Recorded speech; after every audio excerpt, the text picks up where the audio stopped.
Dito din dumadami-dami na. Oh. Dito wala yun nung unang video ko. Dito banda wala. Ngayon meron na. Lapit tayo baba. Tanggalin natin yung focus. Tanggalin.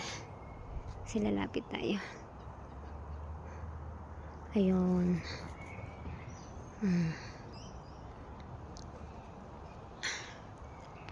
Ganyan yung ano niya. Dahon. Nasa malayo kasi ako na finokus ko lang kaya ano hindi mo ma-appreciate yung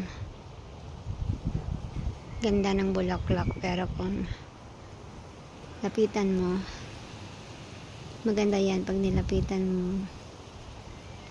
Ganda.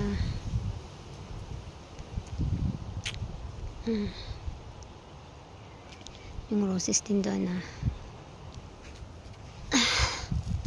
kasi umupo